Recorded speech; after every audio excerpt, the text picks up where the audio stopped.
quite often our emotions are limited by our vocabulary. I had a student who basically told me he only had 4 or 5 emotions. And I thought, oh, that's very interesting. How many times have we heard somebody say, I'm so mad? Okay, oh, you're mad. So if we say, here's a popsicle, do you think that's going to solve the problem of why they're mad? No, we investigate why they're mad. You're mad, you're angry. Why are you angry? Well, I'm angry because that basketball I shot was a 3-pointer. It wasn't, they only gave me 2 points for it, but I was on the 3-point line. So instead of just saying, oh, okay, I can see why you're mad, give that emotion a name. Say, whoa, what you're feeling is an injustice.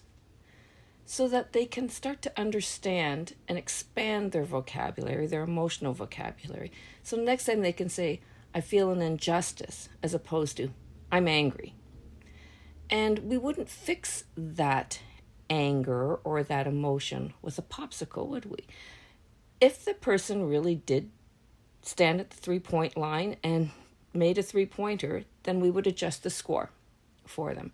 And there would no longer be an injustice, and therefore the person would no longer feel upset about it.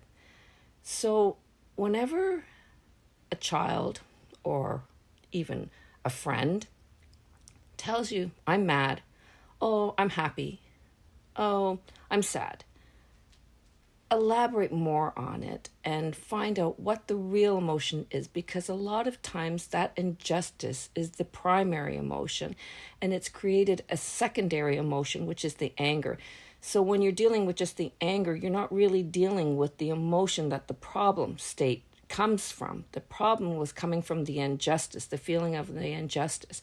So you need to solve the injustice in order to solve the anger.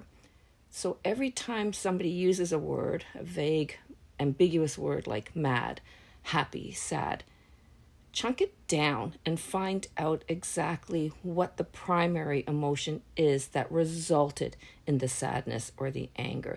Maybe it was embarrassment or rejection or confusion, frustration.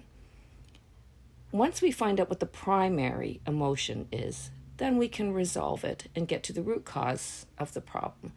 So take the time to explain what the emotion is to your child, to your student, so that they can expand their vocabulary, their emotional vocabulary, because just imagine how many more wonderful emotions they could feel if they knew what they were called. So take the opportunity to teach. That's not happy, that's excited. That's, feeling fabulous. That's over the top. Give them all kinds of other words than just happy. And then they will start to realize that they're experiencing a lot more emotions than just 4 or 5 of them.